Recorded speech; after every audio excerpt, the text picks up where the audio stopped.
It's quite humbling to be coming back to sort of help out and to mentor the Swans a bit, because it's such an iconic piece now. First time I saw Swan Lake must have been in around 2008, 2009 sort of time, when I graduated from school. Growing up, Swan Lake is just one of those things as a male dancer you just know of and you love, and yeah, so watching it, I had goosebumps from beginning to end. I was on the edge of my seat because it's just fantastic, and it's just one of the best production, my favourite production of Swan Lake that I've ever seen.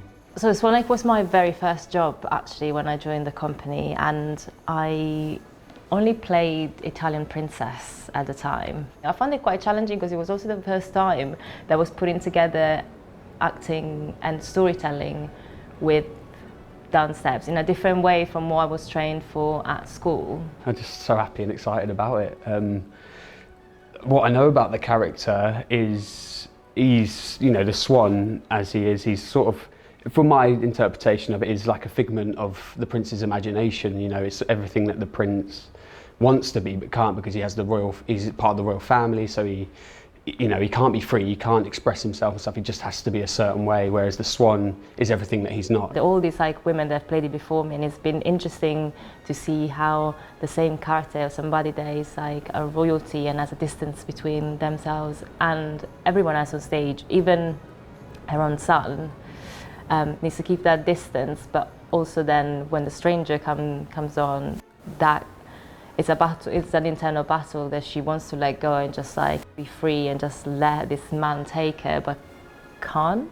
I just hope that the current company get the same kind of feeling of success and euphoria from doing the show, because that's what I remember from it, just feeling just euphoric the whole time when I was doing it, and just wanting to do it again and again and again and again. So but it's just lovely to see a new take on it as well, to see what other people are going to do with the role, because as you say, it is an iconic role, but it can take many, many different interpretations, and it has over the years. Mine's just one of many. So, but it's also good for them, I think, because then they can find out where certain things came from, certain moves, the thinking behind it originally, and it just informs them so that they can give their best performance. Adam Cooper, who's the original Swan, is my hero, and he's the main reason really why I dance. I remember watching him when they did it in Billy Elliot at the end of that, and I watched him and just watching how he did it, and it's just an honour really. It's what I've always dreamt of since I was about 8 years old, to be this part and to do this job and show. It's funny because most people know me from Billy Elliot rather than, which was 10 minutes rather than the hours of stage things I've done over the years. But again, it blew up and became a huge success, which was fantastic. And it was great because, again, it meant that it represented male dancers in a very positive way. I love the way Matthew used the music. The musicality is a key point in all his productions, whether that means in terms of dancing or it means with our acting. He's very specific sometimes about us, yes, acting natural and not making a normal gesture, a dance move, but also to do it to the music. So it's putting two very specific requirements together.